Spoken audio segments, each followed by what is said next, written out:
Welcome to the Dispatch Podcast. I'm Sarah Isger, joined by Jonah Goldberg and Mike Warren.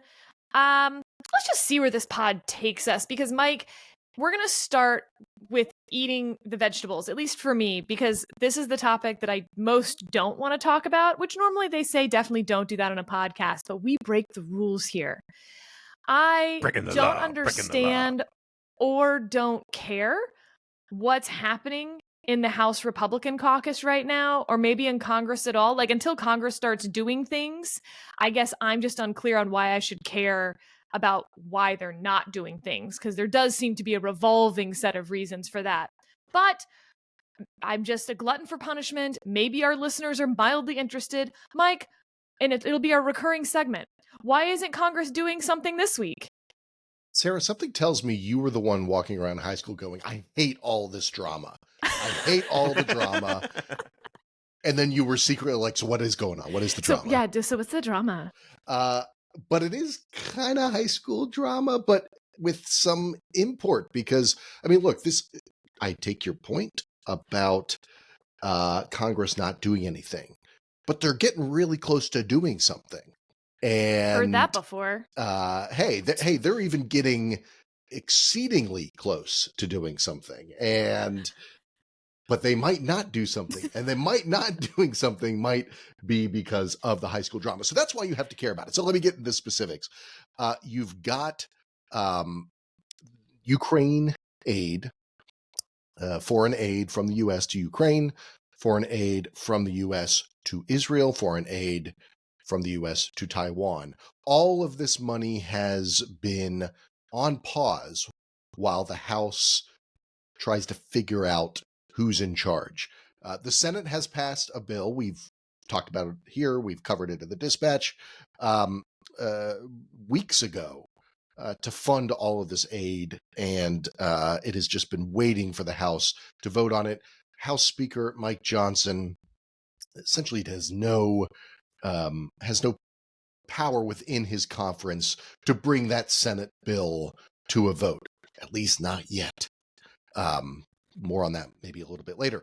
So what he's decided to do instead is break up these various foreign aid ideas, tweak some of them, particularly the Ukraine idea. There's this added element of a chunk of the Ukraine aid being a loan rather than a grant.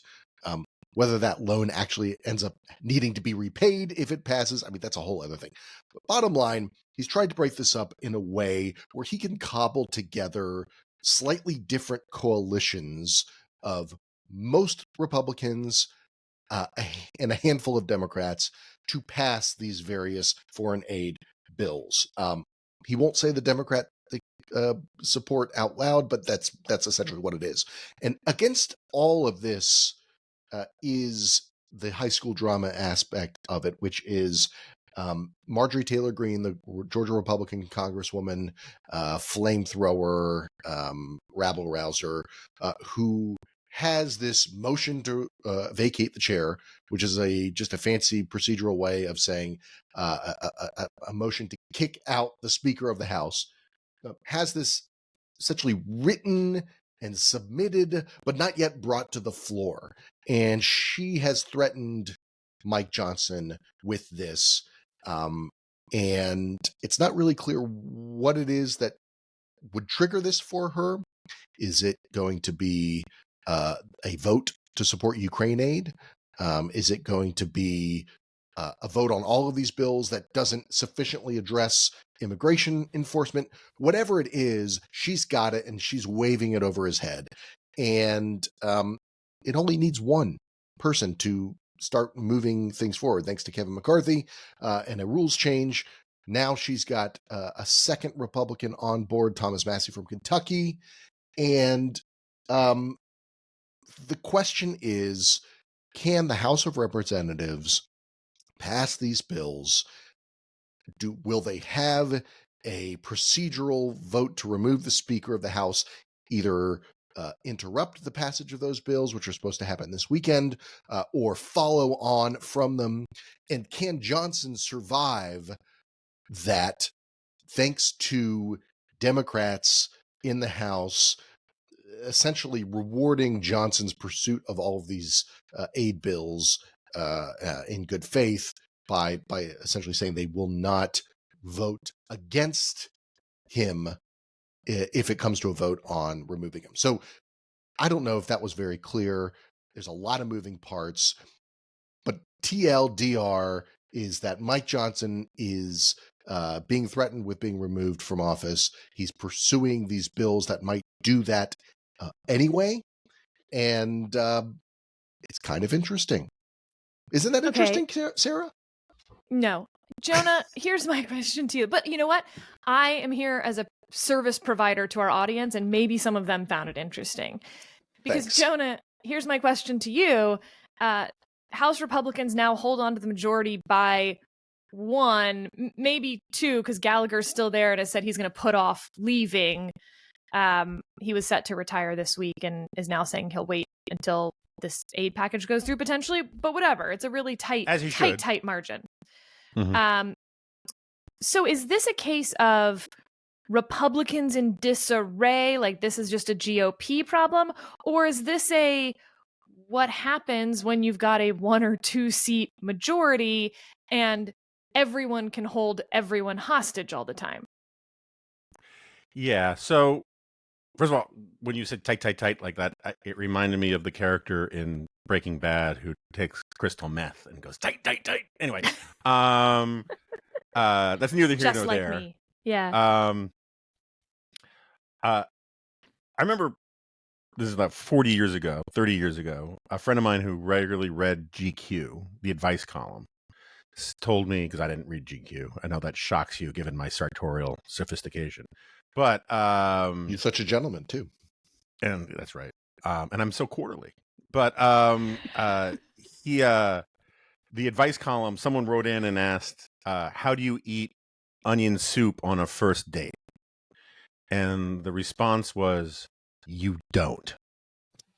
And the point is that there's no way to look cool eating onion soup, right? No woman says, man, you should see how sexy he is when he those onion soup and got cheese and onion sauce on himself, right? It just doesn't work, right? Similarly, you cannot look like a political mastermind running a caucus with a 2-vote majority. You can look competent, you can look proficient, but then when you add in the fact you have got gargoyles with bat wings like Marjorie Taylor Greene and Massey and Gates in there, who as Alfred the Butler told Bruce Wayne in the best Batman movie, are the kinds of people who just want to see the world burn.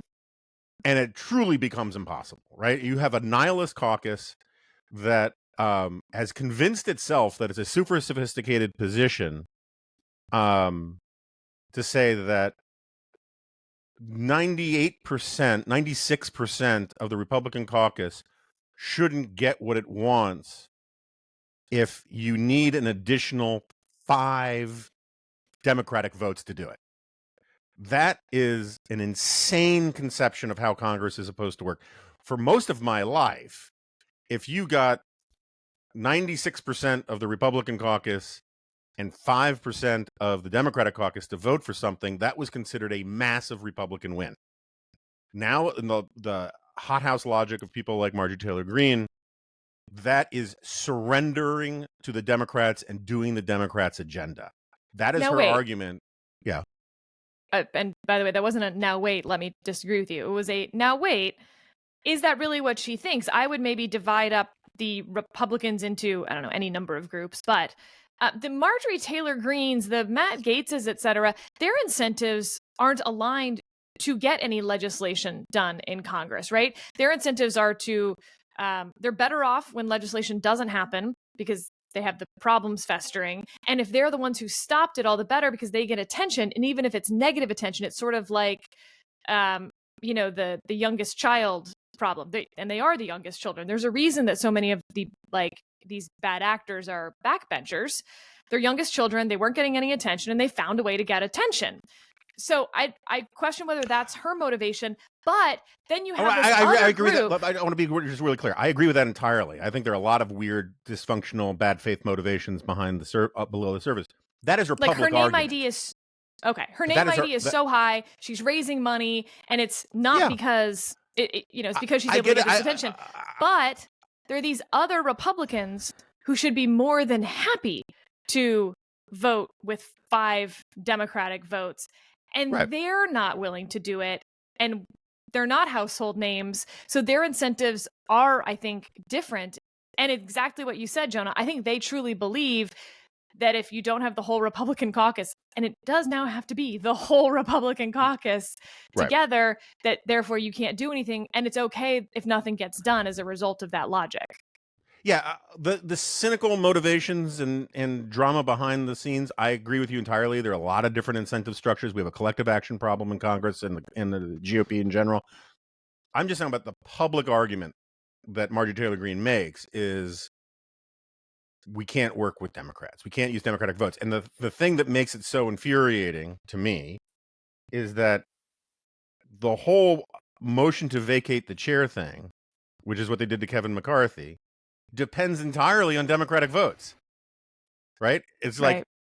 Matt Gaetz and those 7 others voted with the entire Democratic caucus to oust Kevin McCarthy.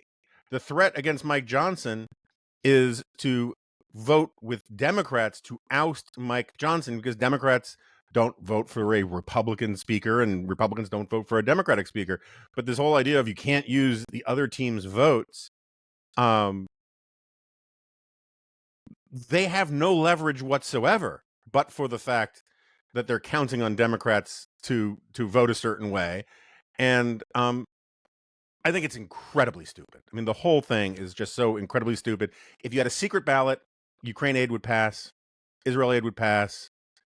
If you just brought the stuff to the floor, which I think Johnson's going to do, it would pass. And the last thing I'll just say is Mike Johnson was on CNN yesterday, gave an interview to Jake Tapper. I've been pretty critical of Mike Johnson. He did a great job. He showed real political chops. He said things that that endeared him to me about how he's a Reaganite Republican and like the world needs American leadership on the international stage. I mean, he had some ass-kissing stuff to Trump, but whatever, that's political reality. But he was a better politician in that interview than I have seen him be, and I think he's going to get it done. Yeah. Can I say one thing or one point of order? I should say, because I can hear all of the current and former House aides listening, screaming out, "It's a Republican conference and a Democratic caucus in the House of Representatives," and It's like, hey, it's a murder of crows. Okay, I get it. Exactly. Hey, I don't care. But I'm just looking out for you guys. Okay. So just going to say that. I will say the frustration, Jonah, that you are expressing is shared by the vast majority of Republicans in the House of Representatives. I mean, you're seeing reports where the Rules Committee they're considering even changing this rule, which, again, we should emphasize. Kevin McCarthy only became Speaker of the House in January 2023 because he agreed to a rule that allowed for just one member of the conference to raise this motion to vacate. That has not been the rule in the past. There's been a higher threshold, and so they're already talking about changing that rule, which I think indicates just the amount of frustration. And you have to remember that the conference is narrow, Sarah, as you pointed out, and that means that there's just as many sort of far right, which it's not an entirely accurate term for this group, but it's the best one I can come up with. The far right side of the conference can do this, but the moderate or the centrist or the center right or the Biden district House Republicans also can do this, and they are frustrated, and they are, I think, more open now than they were in the fall to some kind of deal with Democrats. And I think that scares a lot of the conservative members of the conference. I think there is a fear among the conservative members of the conference that they've got to stick with Mike Johnson, who they like, who is one of them, because they fear a compromise speaker could be who succeeds Mike Johnson if they remove him. And conversely, I think a lot of those moderate, or they're really not moderate, they're pretty conservative, but center-right Republicans from Biden districts, they feel like Johnson was somebody that was forced on them, a little more conservative than who they would like to lead the Republican conference, but they went along with Mike Johnson. And now his leadership isn't good enough for the far right. So everybody's kind of had it. And it's why I agree with you, Jonah, that Johnson's actually in a position of strength here, in part because he is not as hateable as Kevin McCarthy was, and in part because the circumstances are just seem to be in his favor. We'll see what happens, but I predict he gets this done, and I predict he remains speaker. Yeah. Also, no one All else right. wants the job, and no one else who could do the job wants it, and the people who do want it, no one wants. So I mean, like, he's like Richard Gere and Officer and a Gentleman. He's got no place else to go. Sorry, what were you saying, Sarah? Oh, we're going to move on to the next topic. Interesting polling going on right now. And again, you guys know my feelings on polls. On issue polls especially, hot garbage, and even horse race polls this far out, especially national ones, hot garbage. Different reasons why they're hot garbage. But something I've also always said is, if you're comparing the same poll with the same question over time, and you see a definite trend, not just one and one, like it needs to be multiple trend lines here, that's worth something. It is, like leftovers, and maybe tasty leftovers. So Trump was leading in all of the swing states that Joe Biden won in 2020 outside the margin of error a few months ago. And slowly but surely over the last month, we've seen poll after poll from those initial polls come out showing that lead either shrinking, disappearing, or even flipping in some of those swing states.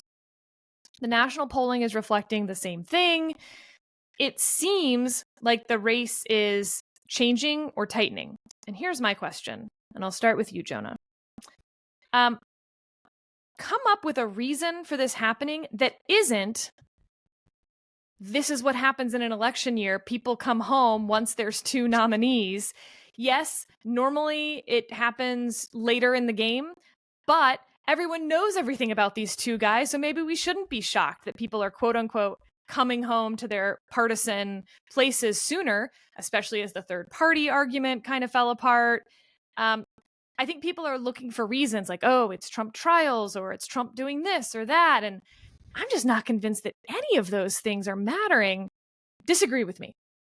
Okay, so I'm going to work around your preemption of what I think is a partially correct answer with just making one quick point. The Biden people said a lot over the last 3 months that in their focus groups, people did not actually believe Donald Trump was going to be the nominee.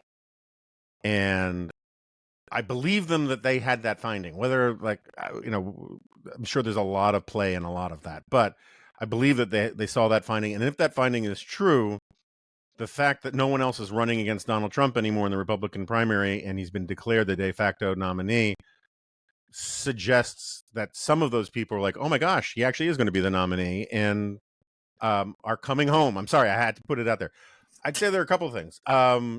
One is at the margins, the economy is definitely getting better, right? I mean, to put it this way, it's getting better in ways that people are starting to feel. You could always make this sort of airy-fairy academic argument that trend lines were improving, and they were.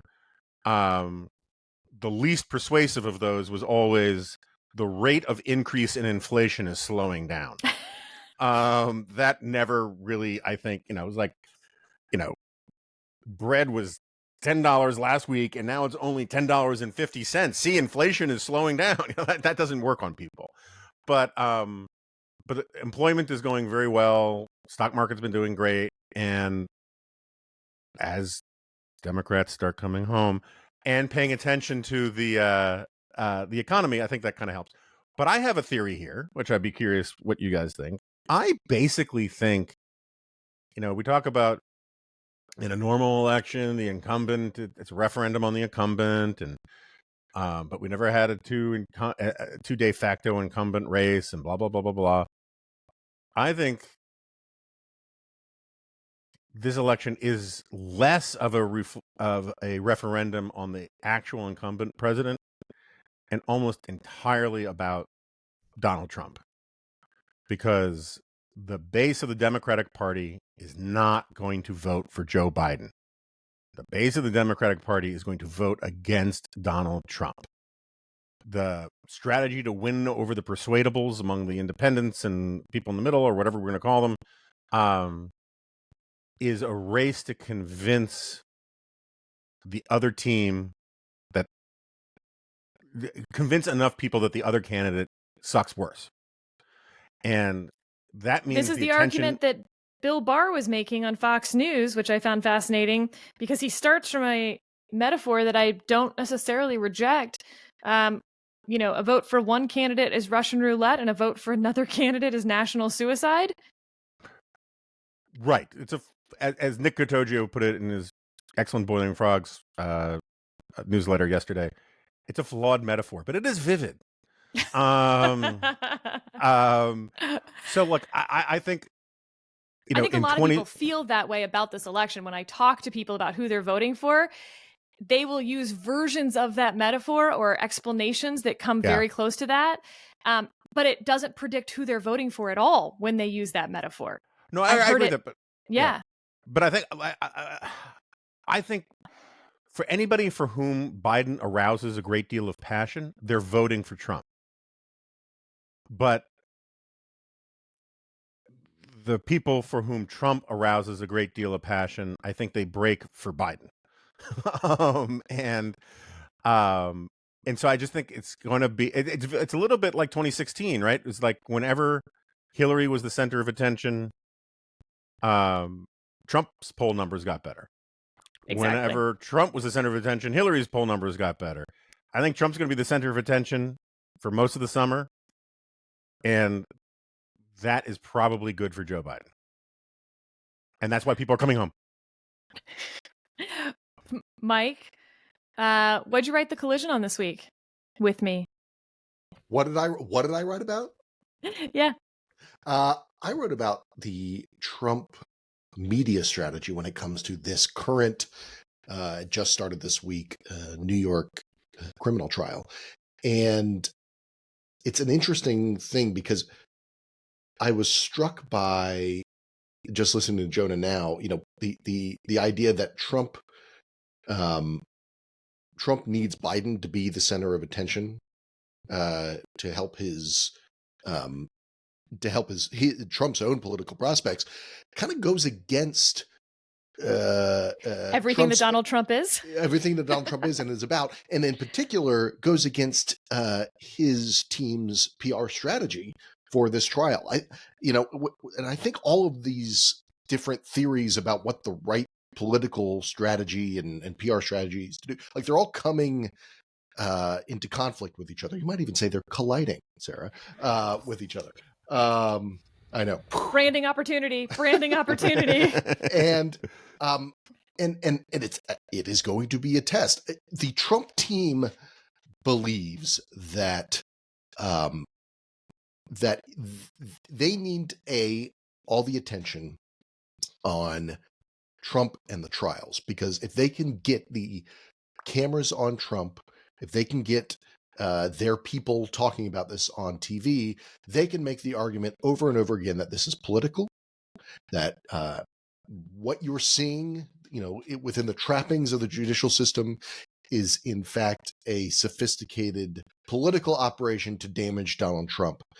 And once people see that and know that, they will come around and support Donald Trump in pushback to this political persecution. Like, that's their theory. I think it is a theory that is trying to fit itself to Trump's own desire to be at the center of the story. It's sort of a post facto, okay, we know he's going to want to talk to the media as much as he can. We know he is going to be outrageous. So let's find a theory that fits that. But it's how they're proceeding. I am not convinced that it's going to work for Trump. I am in agreement with Jonah that the more attention that this legally dubious trial on these charges, we'll see what the prosecution has to say. And I know you talked about that in this week's Collision, Sarah, but that despite this trial being sort of the most dubious legally for Trump, I think it has the potential to be the most damaging politically for Trump, because at a certain point, it doesn't become about a political persecution. It becomes about some really salacious, ugly stuff about the way Trump operates that everybody who follows politics will say it's old news. But I think actually it's the kind of thing that voters know, but when they're reminded of it, they get that kind of icky feeling again, and I think it can be damaging. So I have a question for you guys. I missed this. Because I've been busy with a bunch of stuff, but Jonah's been doing I stuff. haven't been glued to like cable. I've been watching like cable coverage of things, but I was listening to the commentary podcast. You know, dear friends of mine, love John Podhoretz, love Matt Continetti, love those guys, great guys. There is a school of thought out there. I'm not saying that I subscribe to it, that says that New Yorkers, and particularly Jewish New Yorkers, have a certain parochial understanding of the importance of New York City that exceeds reality. I'm just putting that out there. And so I thought it was very funny listening to the conversation, because I had missed this entirely. Apparently, Donald Trump, after one of these days in court, went to a bodega. Yes. And bought some bodega things. You know, I always like to go to bodegas because I like to get my roach killer and my bread when they're served next to each other. I just think it adds some zest to life. But they gushed about what a brilliant political photo op this was. The crowd loved him. All these Hispanic people loved him. He was high energy, so he was rebutting the fake snooze allegations that he fell asleep in court and all this kind of stuff. And they were making the case that it's going to get covered on all the Spanish language TV and Spanish language radio and all of this stuff. And I think it's an interesting argument that Trump is going to run a front porch campaign from the working class ethnic neighborhoods of the 5 boroughs, because he can't leave New York City because he's at this trial. I am skeptical of the exuberance with which this theory was proposed on Commentary Podcast,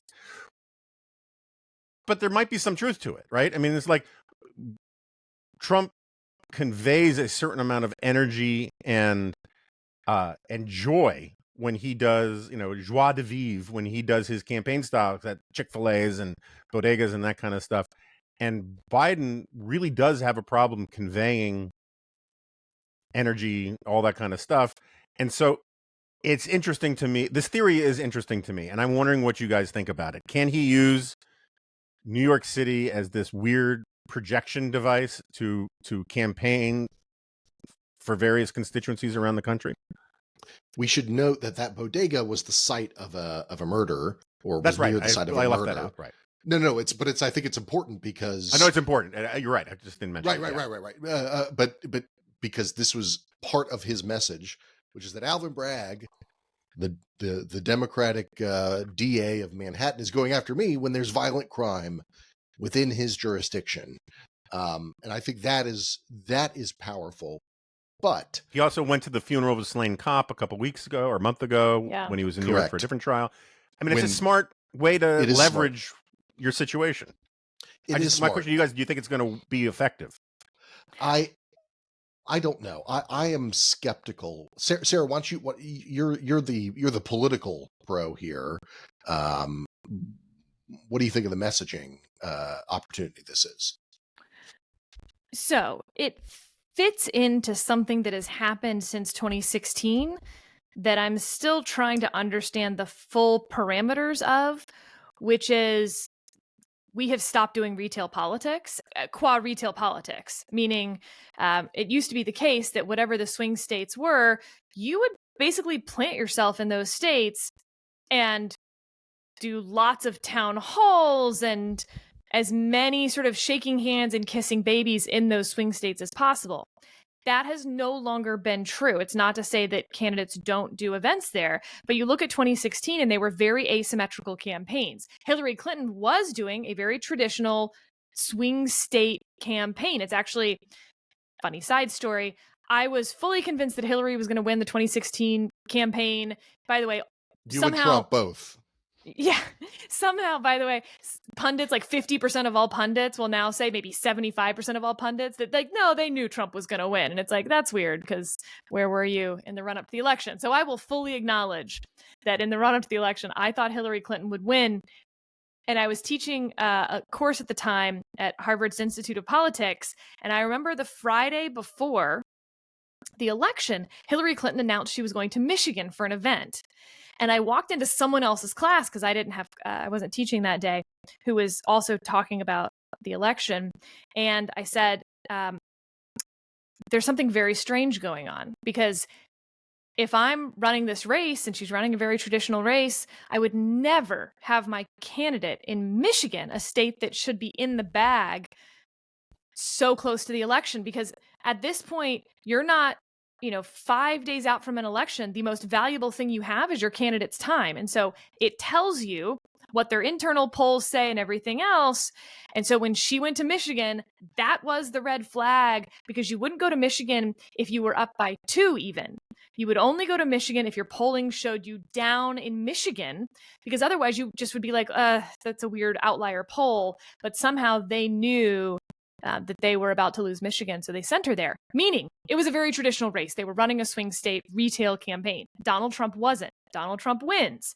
Fast forward to 2020, of course, there's COVID going on, so Biden doesn't run a traditional retail race either. He runs his, what's pejoratively called his basement campaign. Biden wins.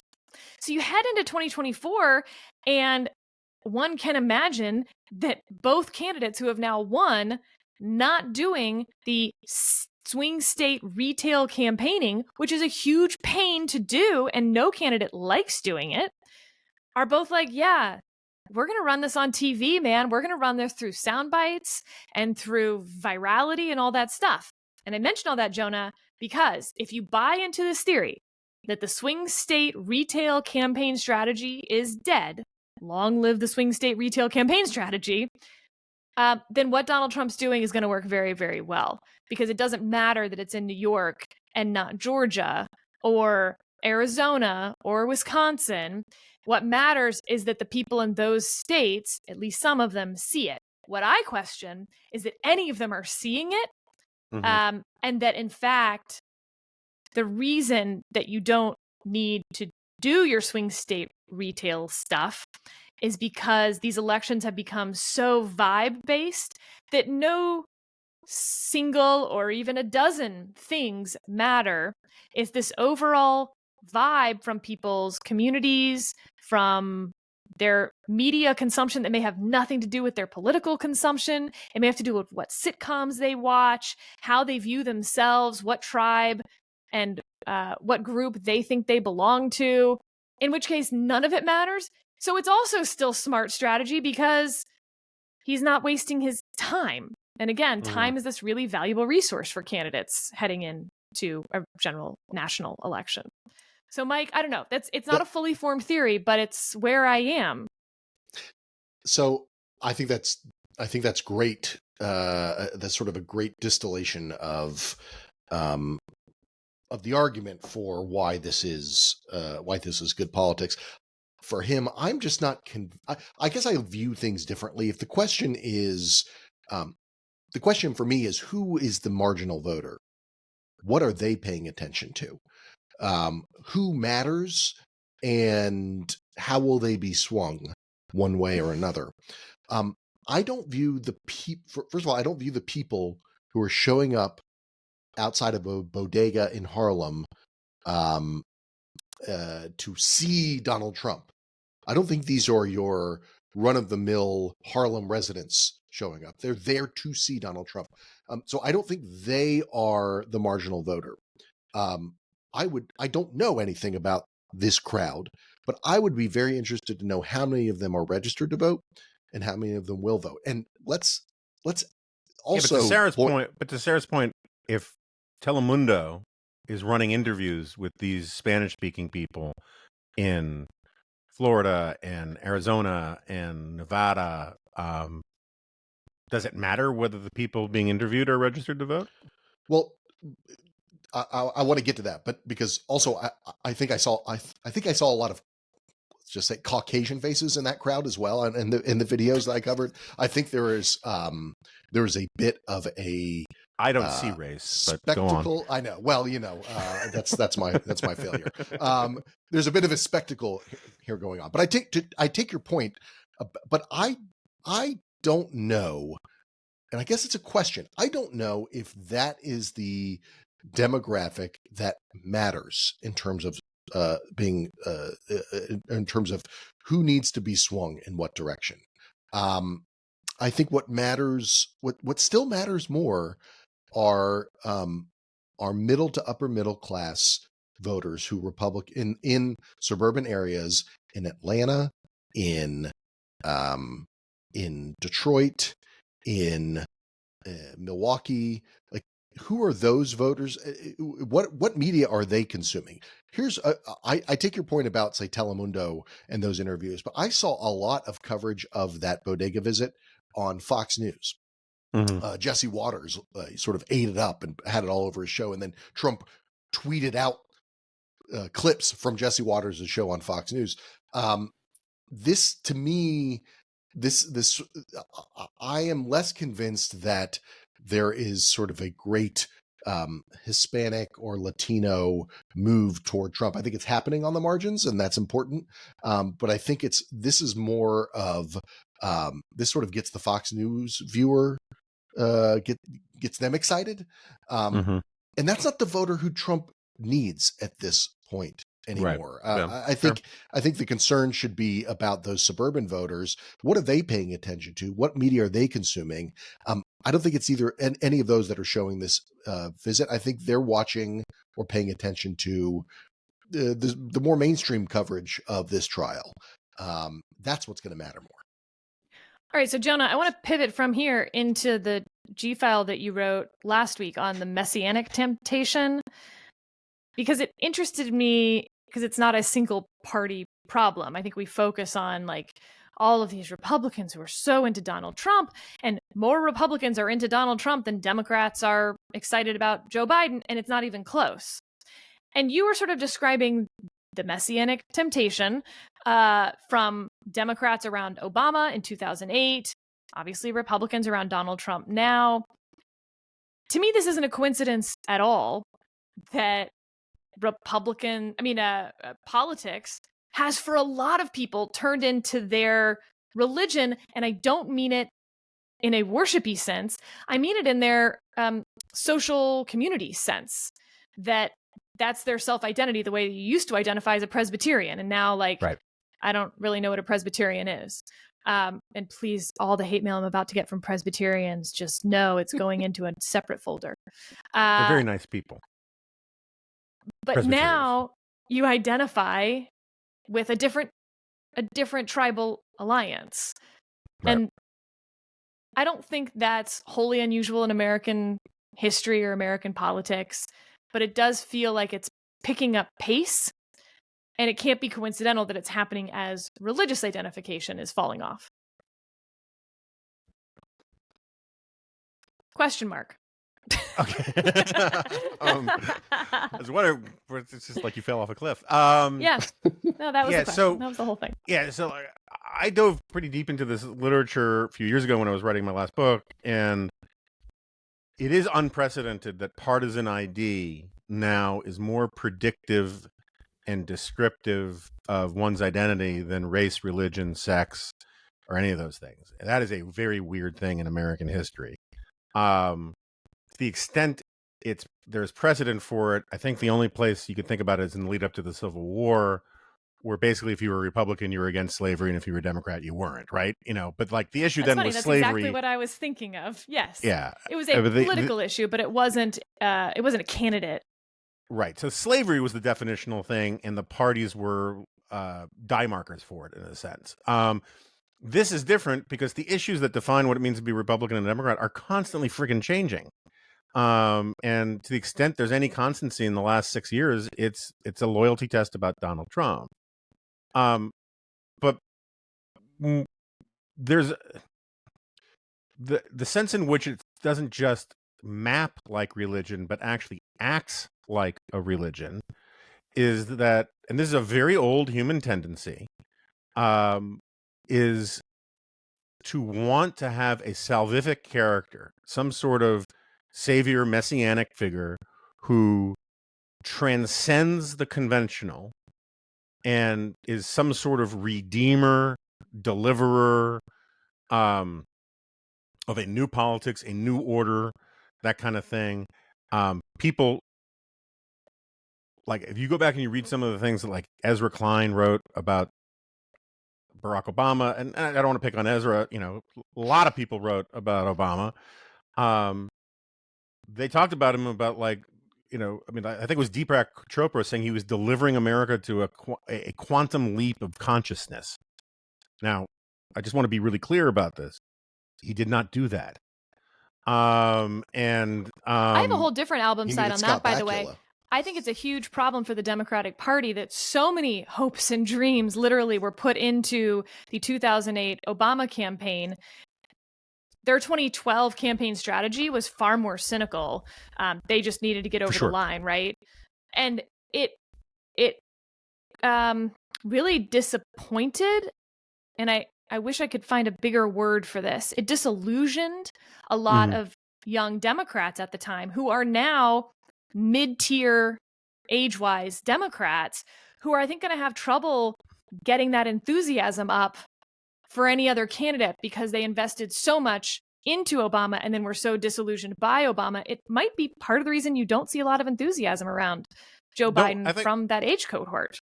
I think that's right. And like part of this is a formulation of politics that essentially baby boomers imposed on the Democratic Party, right? It was the cult of JFK that was projected upon.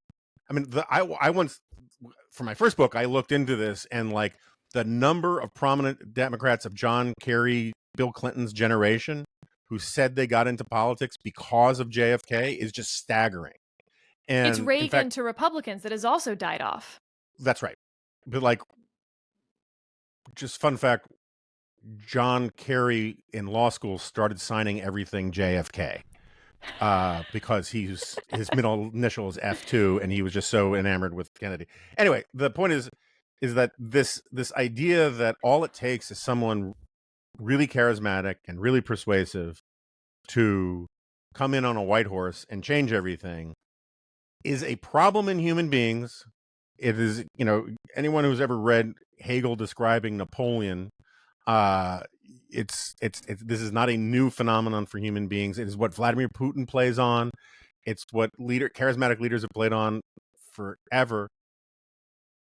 It's a real problem in American democracy for specific reasons. And I think that disillusionment, the frustration, the culture war stuff, where, not to sound like David French, who's obviously dead to me, but like in the culture war fights, when both sides think we're in an intense culture war and both sides think the other side always wins, the desire to have someone ride the escalator down from the heavens and save us is very, very strong. And it does not take a lot of Google foo to find hundreds of examples of people talking about Donald Trump as if he's come down from the heavens to save America or save humanity. And no one is the Messiah except like the Messiah.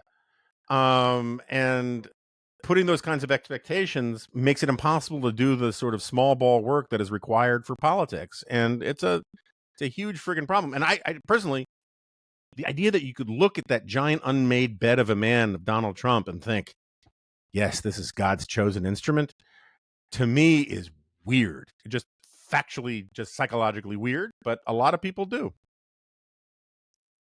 Last word to you on this, Mike. Oh, geez. Yeah, I mean, I have this very general, not specific, vibe-based theory that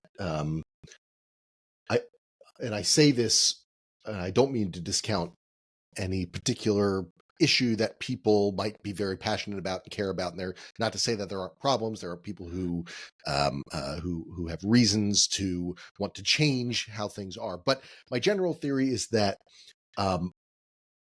domestically we've like solved a lot of the big problems. Like life has never been better in America than it is right now. The reason why the current religification, yes, that is a word that I just made up, of politics is like a pale imitation of what happened pre-Civil War, is because we don't have an issue like slavery, thank God, that is sort of driving, this kind of wedge within the country. I mean, it's all a little farcical to me that it's become this sort of cliche. Our country is so divided right now, and yet I can't really quite figure out what it is we're divided on, except this. Well, it's about Trump, and so it just all goes to my theory that uh, for most of us, the problems are all solved. Um, Everything else is on the margins, and so we need to catastrophize all of these things because we need that fight. We need that. We yearn for that sort of epic, political battle when we don't really need to. So that's my final word. All right, let's just do a couple minutes of foreign policy because there's the political response from the Biden administration on Iran's attack on Israel. But there's also the very practical, but what should Israel do? So I want to get your feelings on both. Jonah, do you think the Biden administration should be telling Israel restraint is glory and honor? And do you actually think, though, that restraint is probably a good idea on Israel's part? I think you can steel man pretty well some of these policies that the Biden administration is backing, to the extent that we can trust what the reporting is on what the policies actually are. I think his political considerations are so obvious and overpowering and corrupting of his credibility on this stuff that it's very difficult for me to. I can't quite defend. Like I think the take the win stuff, which I talked about a lot with Eli Lake, I think is indefensible. I think if these reports are true that the Biden administration told Israelis that, hey, if you counterattack Iran, we may not help you the next time they launch a massive attack on Israel like we did this time, I think is grotesque. And at the same time, if you can make the case to me that Biden's two-state solution here isn't Michigan and Nevada, but he actually is playing this straight, and that Israel could translate this attack and the response to it into a lasting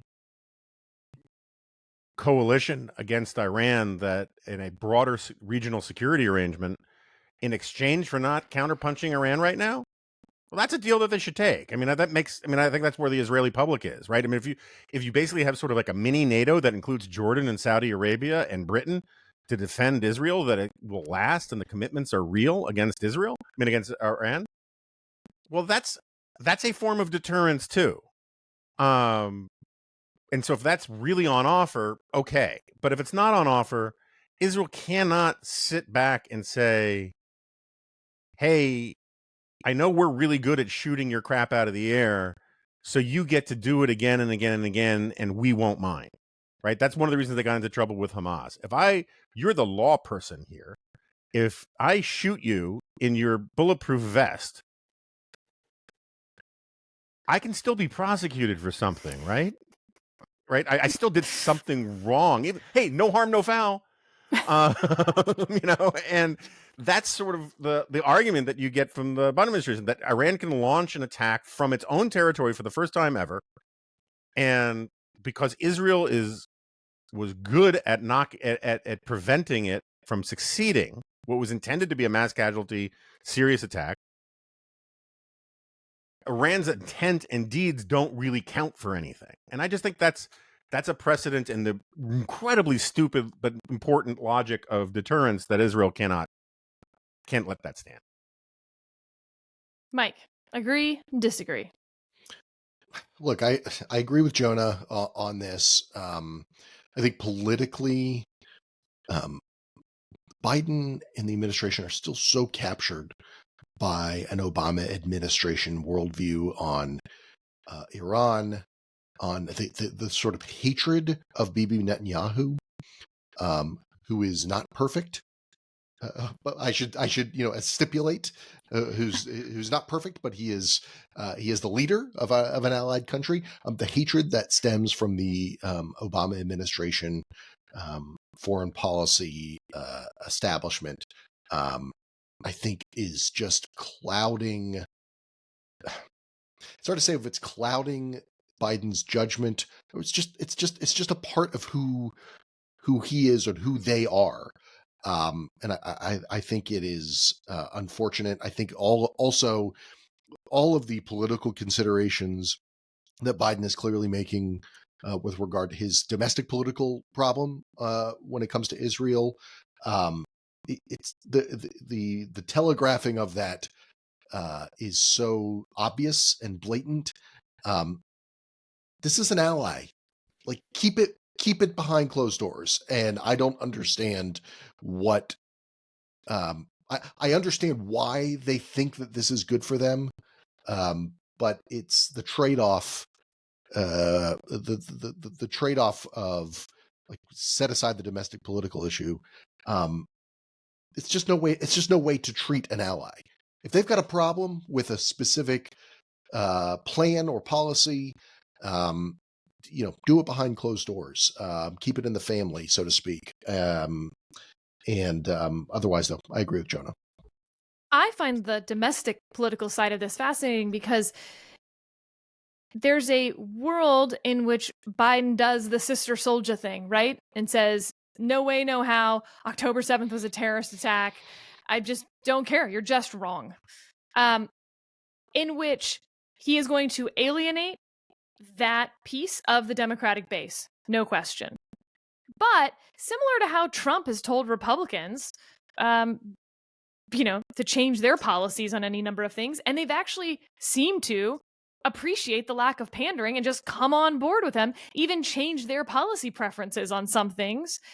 I think he would win over the soft outer part of those pro-Palestinian folks.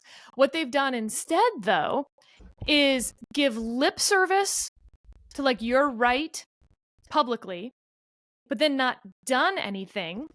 And I think it's both emboldened them. You're saying we're right? So they've been emboldened to continue and expand sort of protest operations. They're understandably frustrated because they're being told that they're right by the administration, but then nothing changes. Even after 6 months where they keep saying, like, well, Netanyahu better not do this. I hope he doesn't do this. And then he keeps doing the thing, and the Biden administration doesn't do anything, doesn't cut funding, doesn't stop sending weapons. So they're increasing the number of people in this faction who hate them. Right. It's a weird political move They that is need doing to the need to opposite. flip things. They need to flip things, right? That as you're saying, publicly stand with Israel and then privately nudge Israel to where they think Right. they should Right. cool Get it over with. Yeah. Yeah. They're like, And I don't mean you should get it's- it over with your answer. I meant like they should No, encourage no, Israel to get it over I should. with. I'm rambling. Yeah. No. It's really bizarre to me because then what happens is, the blocking Biden from getting to the State of the Union or blocking the bridges, and you have Democrats taking their cues from Biden of like, ooh, don't arrest them. Don't actually hold these people accountable. And by the way, a whole different album side on the point of civil disobedience is accepting the legal consequences of your civil disobedience. As David French said on the Flagship podcast, it wasn't letter from a Birmingham coffee shop. And by sort of continuing that part of their public persona and messaging on this topic, there's more protests, there's more bridges being shut down, and there's more people involved in it. There's people, saying they will not vote for Joe Biden over this issue. They're playing this just so wrong from a political strategic standpoint. So can I just make one other sort of important? You know who does listen to this weird pro-Palestinian rhetoric, if that's what we're supposed to be calling it? I mean, it's sort of like the Clintonian thing of, yes, I smoke pot, but I didn't inhale, right? It's like, yes, I support Israel, but I think it's genocide is sort of the messaging that they're getting out there, which is like not great, Bob. But you know who does listen to this stuff in exactly the wrong, in exactly the way that you don't want them to? Hamas. Hamas has turned down ceasefire deal after ceasefire deal. Yep. And I love, there was a quote from somebody in the administration, I think to Axios, where he said, Hamas's negotiating behavior has just been deplorable. That's really outrageous. We've given them everything they asked for. And it was like, I said this on Twitter, it was like, yeah, it's amazing that people who would go on a rape spree and murder children in their homes in front of their parents, that they would be jackasses in negotiations in fancy hotel rooms in Qatar, right? And like the idea, like the Biden's not out there saying, where are the Americans? Release the Americans. Get the Americans out of it. I mean, release all the hostages, but get the Americans out of there. Yeah, yep. And it's appalling Yep. that this, because the message that Hamas gets is the tide is turning in America. Yep. Listen to what Biden is saying. He is getting closer and closer. He's telling him not to go into Rafah. We need to hold out and save these hostages for a rainy day. And it is a grotesque. It's grotesque that he's doing it for politics, but it's all the more grotesque because he's doing it for politics badly. Yes. I mean, it'd be one thing if like this was like a brilliantly cynical move, but it's a stupidly cynical move, and it's appalling. Jonah, correction though. Biden is telling the Israelis not to go into Haifa, not Rafah. I saw that, yeah. Which, so I want to be very clear: Israelis should not attack Haifa. We can all agree. Biden is correct on that. Yes, they really shouldn't. I think it would be a disaster for them. Yeah, I find the fact that the 6 American hostages aren't household names, aren't being said on every Sunday show by administration spokespeople every single time, to be actual malpractice, but also political malpractice, because they lose the moral fight with their fringe, who already says they're not voting for them, who are going to be, frankly, low propensity voters probably to begin with. Yep.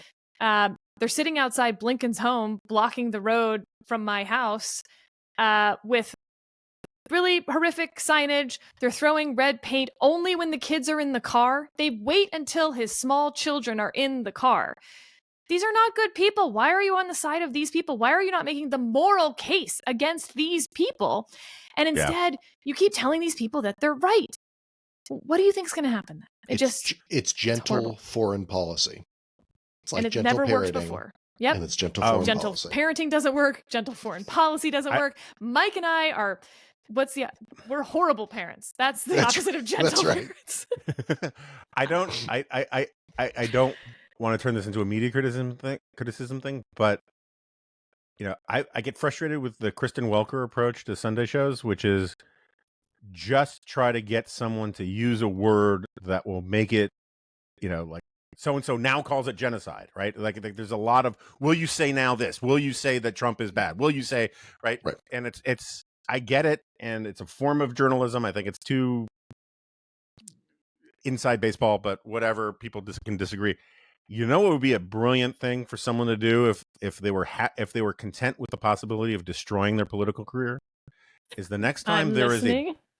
a Biden official on one of these Sunday shows explaining the Biden administration position, just to say, can you name all the American hostages that are being held right now? Just, do you know their names? Not why aren't you saying their names? Do you know their names? And those kinds of gotcha things, I think, can be really kind of crappy. But it would be pretty evocative. And if they could name them, great. And then you could ask, so why is this the first time I've heard you say their names? And if they can't name them, you say, isn't that a problem that you can't actually name American hostages who've been held in rape dungeons for, 8 months? Anyway. A quick, not worth your time. Speaking of mean parenting, Mike, there was an interesting data set on spanking. Came to my attention because Matt Iglesias said that, in my experience, spanking is one of the biggest examples of educated liberals not recognizing we're in the minority on what's really a key, deep question of values.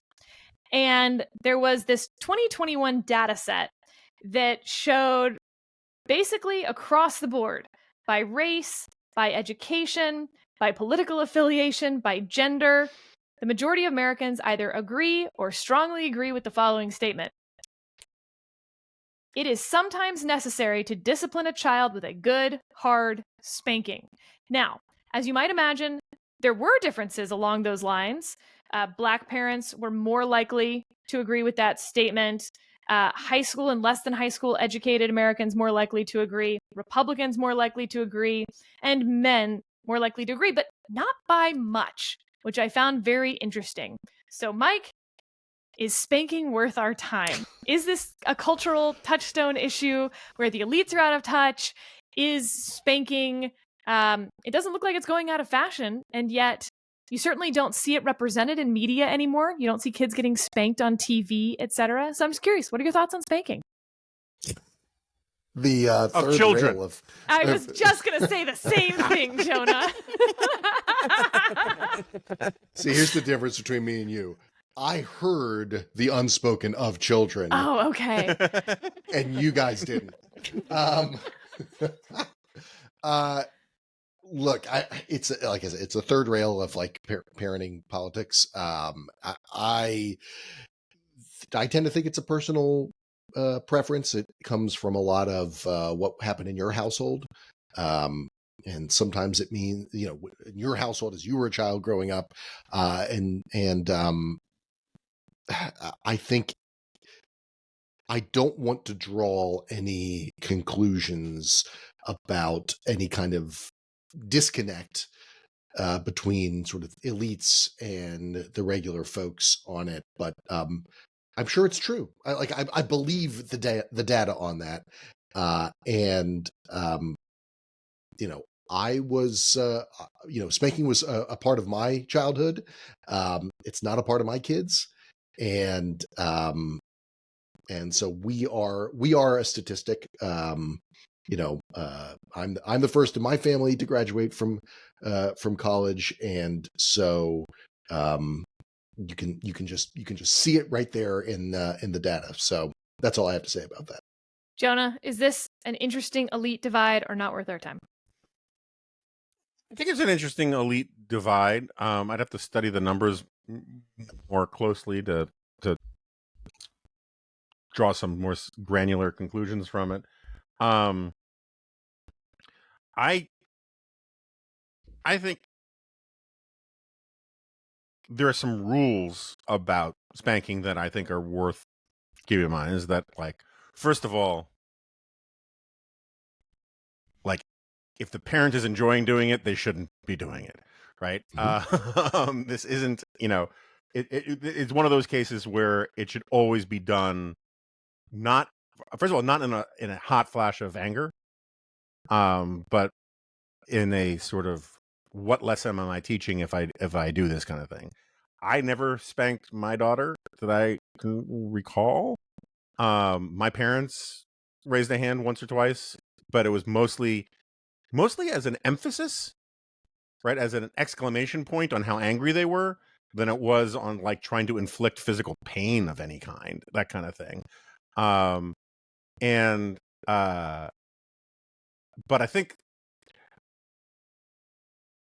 the idea that you can be categorical about it leaves out that, what these kids might do, right? There are things where, like, if a kid is, no, I'm serious, like if a kid is doing something like jumping down on the subway tracks on a train station, and I knew kids who would do that kind of thing, like you need to do something that really makes it clear that they could die, right? That this is something that, like, this is about keeping you alive. And those were the kinds of things that my parents, when they, took a swack at me, those were the kind of messages they were trying to send, because I did a lot of stupid things when I was a kid. And I think there's the reason why it's a culturally, so here's, now that I'm not thinking out loud, Jonathan Haidt has this whole thing about hypersafetyism, and this is a problem. I think it is a problem. I think there are a lot of elites in this country who live in such bespoke environments that their kids don't actually get opportunities to truly endanger themselves the way younger generations did. And there is this sort of idea that nature in the entire universe has been OSHA approved. And so therefore there's no reason to raise your hand to your kid for any purposes whatsoever, and everything should be run through essentially a invisible HR department in your family, and that reason and talking can solve everything. And I think that sort of attitude is going to be disproportionately among elite, college educated, more well-off people. And it doesn't make them wrong, but it does signify a cultural divide. That makes sense? So here's my hot take on this, which is there's a very different group of people who will say that basically they agree that spanking shouldn't be banned or socially shamed, right? Because if you remember the wording of the question, now I have to scroll up again. Where was it? I'm on the wrong thing. That's why.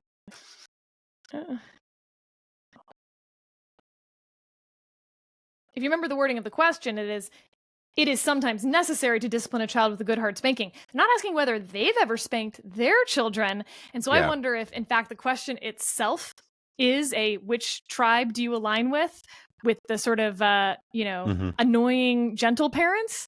Or are you with the type of people who would say that it's okay to spank your kid, regardless of whether you actually spank your precious angel? Because what's interesting is I think all three of us might answer yes to that question. Even though it sounds like none of us have spanked our children. Yeah. So, just a fair, I put one of those Invisifence dog collars on my daughter, and is that okay? and well, it was very effective, and it made spanking a moot point. Yeah, that's a good point. Yeah, I put one of the no barking collars on my son, and you know what? He doesn't bark. He speaks or English. leave the yard. Yeah. All right. With that, we'll talk to you next week. Sorry, I have a legal person